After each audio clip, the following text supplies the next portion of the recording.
በተለያዩ የህክምና ታሪኮች ብዙ ሰዎች በጣም ያልተለመዱ ወጣያሉና በዘርፉ ሳይንስ ምርምርና ህክምና ላይ ጥርሳቸውን የነቀሉትን ባለሙያዎች ጭምር ያስደነገጡና ያስገረሙ ክስተቶችን አስተናግደዋል። የዛሬዋ ባለ ታሪካችን ይህች ኡጋንዳዊት በእርግዝናው ረገድ ሁሉንም የሚባሉ ሳይንሳዊ መረጃዎችን ፉርሽ አድርጋ ጉዳዩን የመረመሩት ዶክተሮችም እንኳን ሳይቀሩ ነገሩን ማመናቀቷቸው ተስተውለዋል። ይህች ኡጋንዳዊትም በ41 ዓመቷ 44 ልጆችን በመውለድ ዓለምን ጉድ ያስባለች ሲሆን በዚህ ረገድ ያለውን ሁሉንም የህክምና ታሪክ በመለወጥ የተመዘገቡ የታሪክ ሪካርዶችን ሰባብራለች። ቻናላችንን ሰብስክራይብ በማድረግ የደውሏን ምልክት በመጫን በየቀኑ የምንለቃቸውን አዝናኝና አስገራሚ ቪዲዮዎችን መመልከት ትችላላችሁ። ወደ ዛሬ ቪዲዮ አለፍ። ተለቀቀ። በብዙዎች ጥያቄ መሰረት የመጨረሻው ዲያስፖራ ብሎክ ቁጥር 3 እነሆ ለሽያጭ ተለቀቀ። የመሃል ከተማ መዳረሻ በሆነችው ለቡ መብራት ኃይል በ65000 ካሬ ላይ የተንጣለለው በዚህ ቅንጡ መንደር ውስጥ ከባለ 1 እስከ ባለ 3 መኝታ ቤቶችን ከተጨማሪ 3 ክፍሎች ጋር አንድ ሊፍት ለአንድ ቤት ከሁለተኛ ፍሎር ጀምሮ እንደ ምርጫው ከማራኪ ተፈጥሮ እይታና ከሲቲቪው ጋር እንዲሁም ከ60% የረጅም ጊዜ ባንክ ብድርና ከወለድ ነፃ አገልግሎት ጋር የሚያገኙበት ምን ይሄ ብቻ ለ20 ደንበኞች እስከ 2 ሚሊዮን ብር ቅናሽ አድርገናል። እንዲሁም አንድ ቤት ለገዛ አንድ በነፃ። ታዲያ ምን ይጠብቃሉ? በ0987 86 4765 ላይ ፈጥነው ይደውሉ። ዴምሲ ሪል ስቴት። በእርግጥም ልጆች የፈጣሪ በረከቶች መሆናቸው የማይካድ ቢሆንም ልጅ መውለድና ማሳደግ መቻል ግን ሙሉ ለሙሉ የተለያዩ ነገሮች እንደሆኑ ይታወቃል። በጣም ፈታኝ ከሆኑ ስራዎች መካከል አንዱ ለልጆች የሚገባቸውን ሁሉ ሰጥቶ በሚገባ ማሳደግ በመሆኑ በተለይ በዚህ የኑሮ ውድነት በተጫነው ዘመን ብዙ ሰዎች 1፣ 2 ወይም 3 ልጆችን ብቻ መውለድ የሚመርጡት። ይህች የዛሬዋ ባለ ታሪካችን ስሟ መርየም ናባታዚ ሲሰኝ የትውልድ መገኛዋ ደግሞ የምስራቅ አፍሪካዋ ሀገር ዩጋንዳ ነው። ታዲያ መርየም አሁን ባለችበት 41 ዓመቷ ላይ 44 ልጆችን መውለድ ትችላለች ቢባል ማን ያምናል? በሀገር ዩጋንዳ የሚገኙ ቤተሰቦች ውስጥ ያሉ እናቶች በአማካኝ 5 ልጆችን እንደሚወልዱ ጥናቶች የሚያመለክቱ ሲሆን መርየም የ6 ልጆች ከሚገኙበት ቤተሰብ ውስጥ የተገኘች የመጨረሻ ልጅ ናት። እናቷ የመጨረሻ ልጇን መርየምን ከወለደቻት የተወሰኑ ሳምንታት በኋላ ባልታወቀ ምክንያት መላውን ቤተሰብ በድንገት ጥላ በመኮብለሏ ልጆቹ በተለይ ደግሞ ህፃኗ መርየም ከባድ የልጅነት ጊዜን ለማሳለፍ ተገዳ ነበር። የጠፋችው እናታቸው ደግሞ አለው ብላ ባለመመለሷና ከተወሰነ የጥበቃ ጊዜ በኋላ የሜሪ አባት ሌላ ሴት በማግባቱ ልጆቹ ብዙም በማትወዳቸው የእንጀራ እናት እጅ ላይ መውደቅ ዕጣ ፈንታቸው ሆነ። በእንጀራ እናታቸው ደስ የማይል አያያዝ ሲያድጉ የቆዩት የመርየም ታላላቅ እህትና ወንድሞች በሚያሳዝን ሁኔታ በተለያየ ወቅት ሁሉም ከዚህ ዓለም በሞት የተለዩ ሲሆን በጊዜው በህይወት የተረፈችው ብቸኛዋ የቤተሰቡ ልጅ መርየም ትኖር የነበረው በቅርብ ዘመዷ ቤት ነበር። መርየም ያንን ልብ ሰባሪ ክስተት ስታስታውስም ያኔ የ7 ዓመት ልጅ ነበርኩ፣ በጣም ትንሽ ልጅ ነኝ። ሞት ምን ማለት እንደሆነ እንኳን መረዳት አልችልም። ምን እንደተፈጠረ ከዘመዶቼ የተነገረኝ ጊዜም የባዶነት ስሜት እንዲሰማኝ አድርጎኛል ነበር ያለችው። መርየም ስታድግ እሷም ልክ እንደ እናቷ 6 ልጆችን ወልዳ የጠፋውን ቤተሰብ መልሳ እንደምትገነባው ስታልም ብታድግም በቅርቡ ባላገባለው ብላ ገምታ ግን አታውቅም። አሳዳጊዎቿ ገና በ12 ዓመቷ በ27 ዓመት የሚበልጣትን ሰው እንድታገባ በትዕዛዝ መልኩ ሲያቀርቡላት እሷ ግን ከቤቷ ወጥታ ወደ ባልየው ቤት እስክትገባ ድረስ ምን እየተካሄደ እንዳለ እንኳን አታውቅም ነበር። ቤተሰቦቿ ትዳር ብለው በጠሩት ጎጆ ውስጥ ስትገባና ቁጥጥሩ ሲበዛባት የሰውየው ንብረት እንደሆነች ነበር የምታስበውና ግራ መጋባት ህይወት ውስጥ ተዘፈቀች። እናም ታዳጊ በጥድፊያ የገባችበት ትዳር ውስጥ ያለውን ሁሉንም ነገር ታግሳ ከማሳለፍ በስተቀር ምንም ልታደርግ አልቻለችምና ዝም ብላ የሚሆነውን ማየት ቀጠለች። እኩዮቿ ትምህርት ቤት ገብተው የወደፊት ኑሯቸውን በራሳቸው ሊያቃኑ ቀለም ሲቀስሙ እሷ ግን ቀድሞውኑ ሚስት ተብላ ከቤት ተከርችማ ስትውል ይባስ ብሎ ባሏ ከቀድሞ ሚስቱ ያፈራቸው ልጆች እናታቸው በአቅራቢያ ስላልነበረች ባልጠና አካሏ እሷን ለመንከባከብ በመገደዷ ኑሮ በጣም ከባድ ሆኖባት አሳልፋለች።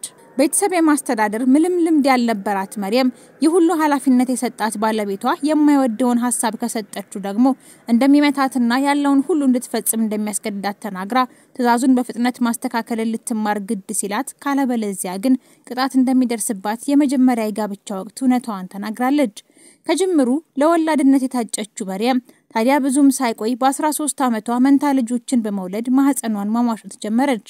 ባለቤቷ ቢል ብዙም ሀብታም የሚባል ባይሆንም እንዲሁ ለስራ ከቤቱ ርቆ ብዙ ጊዜውን ቢያሳልፍም ለቤተሰቡ የሚያስፈልገውን ነገር በተቻለው አቅም እያቀረበ ብዙ ልጆች መውለድን ግን ገፋበት።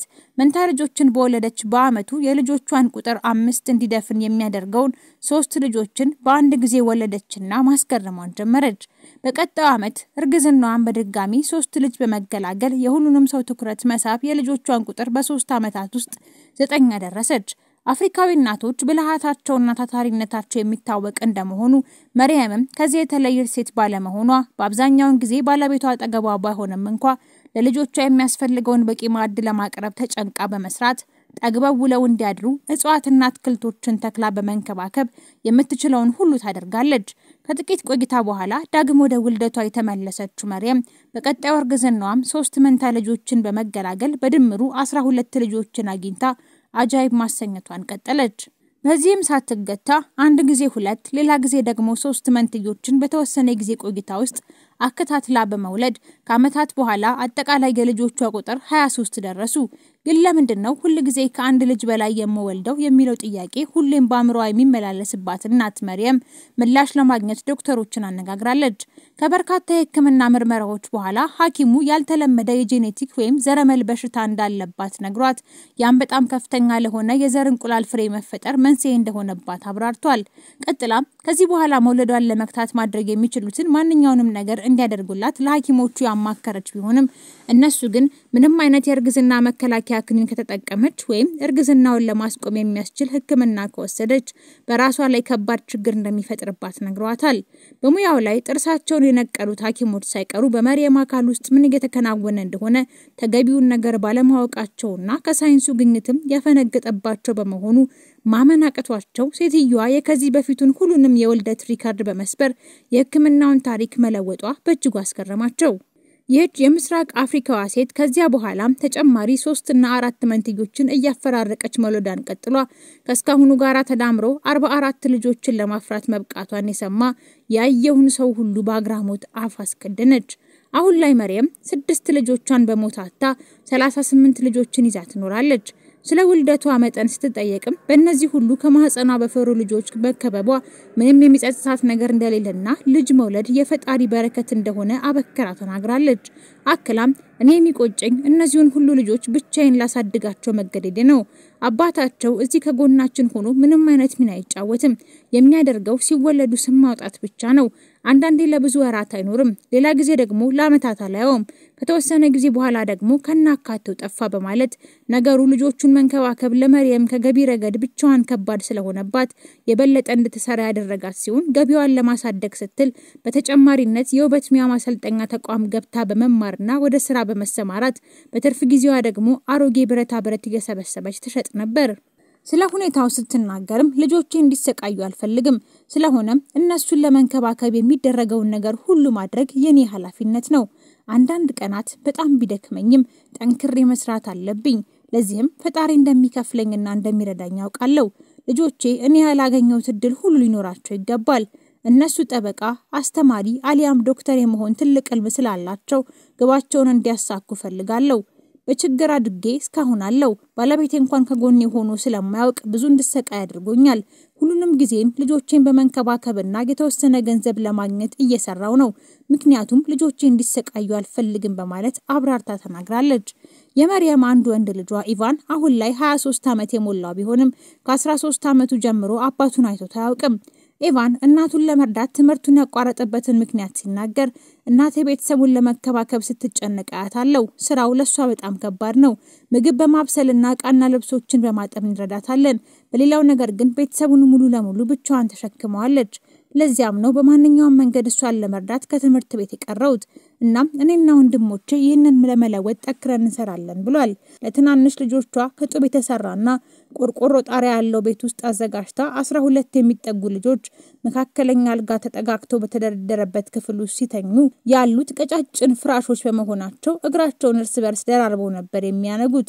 በሌሎች ክፍሎች ውስጥ ደግሞ ቀሪዎቹ ልጆች በተረጋገጠ ፍራሽ ላይ ተከምረው የሚያድሩ ሲሆን ልጆቿ ከትምህርት ቤት ሲመረቁ የሚያሳዩ ፎቶዎች በቤቱ ግድግዳ ላይ በኩራት ተሰቅለዋል። ከመጀመሪያ ልጆቿ መካከል አንደኛዋ ነርስ ስትሆን ሌላኛው ልጇ ብቃት ያለው ግንበኛ ሆኖ በስራ ዓለም ላይ ተሰማርተው ይገኛሉ። መርየም እሷ ገና 12 ዓመት ልጅ እያለች የደረሰባት በጣም የፈጠነና ያላቻ ጋብቻ በተመሳሳይ ሁኔታ በልጇ ላይ እንዳጋጠማት ተናግራ አንድ በመንደራቸው የሚኖር ግለሰብ ብዙ ገንዘብ አዘጋጅቶ ለጥሮሽና ለቤተሰብ ስጦታ ይዞ በመምጣት የ15 ዓመት ሴት ልጇን እንድትድርለት መጠየቁን ገልጻለች። ሰውየው መርየም ልጆቿን ለማስተዳደር ባጋጠማት ችግር ላይ ተንተርሶ እሺ ትለኛለች ብሎ በማሰብ ዳጎስ ያለ ገንዘብ ለመክፈል ዝግጁ ሆኖ ቢመጣም እሷ ግን ገንዘቡ አስፈላጊያችን ቢሆንም ከሷ 29 ዓመት ለሚበልጥና ለኔ አባት ሊሆን ለሚችል ሰው አልሰጥም ምክንያቱም ልጅ እንድትሰቃይ መፍቀድ አልችልም በማለት የትዳር ጥያቄውን ውድቅ አድርጋበታለች። መርየም ምንም እንኳን በደህንነት ውስጥ የምትገኝ ብትሆንም ልጆቿን ለመመገብና ሌሎች መሰረታዊ ነገሮችን ለማሟላት ስትባዝን ትውላለች። በአንድ ወቅት ስለ አወላለዷ ተጠይቃ ልጆችን ከመውለድ የበለጠ የሚያስደስት ነገር የለም። ልጆቼ ለትልቅ ወንድ በጭራሽ አልድርም። ሴት ልጆችም ልክ እንደ ወንዶች አስፈላጊና በትምህርት ገፍተው ጥሩ ደረጃ መድረስ አለባቸው። ያላቻ ጋብቻ ልጅን እንደ መሸጥ ያክል ነው። ባሎቻቸው የልጆቹን ፍላጎት አያሟሉም፣ አይንከባከቧቸውም፣ በጣም ብዙ መከራ ያደርሱባቸዋል። እናም የወላጅ ፍቅር ማጣት ዳግም ሊያገኙት የማይችሉት ነገር ነው። ይህንን ሁሉም ሰው እንደሚገነዘበው ተስፋ አደርጋለሁ። እኔ ግን ሁልጊዜም ልጆቼ ጠግበው እንዲያድሩ ለማድረግ መታገልን እቀጥላለሁ በማለት ተናግራለች። መርየም በእርግዝናዋ ብዛትና በወለደቻቸው ልጆች ቁጥር በሕክምና ታሪክ አዲስ ክስተትን አስመዝግባ ሪከርድ የሰበረች በመሆኗና ሀገሯን በማስጠራቷ ማማ ኡጋንዳ የኡጋንዳ እናት እየተባለች ትጠራ ይዛለች። እናንተስ ውድ ቤተሰቦቻችን ስለዚህ ወጣ ያለ ታሪክ ምን አስተያየትና ሐሳብ አላችሁ? የተሰማችሁን አሳውቁን። እዚህ ላይ አበቃን። ቸር ቆዩልን።